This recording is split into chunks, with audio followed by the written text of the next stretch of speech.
の疲れがすごく出ててですよね。強さいかがですか？大丈夫です。はい。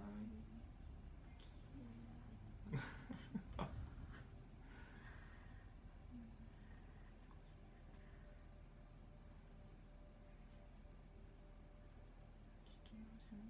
ここ結構首左右に振る筋肉になるので、結構やっぱりどっちかというとこの感じだと左を向いてる感じが。寝るとき左なんですよね。こうですよね。こうなんですよね。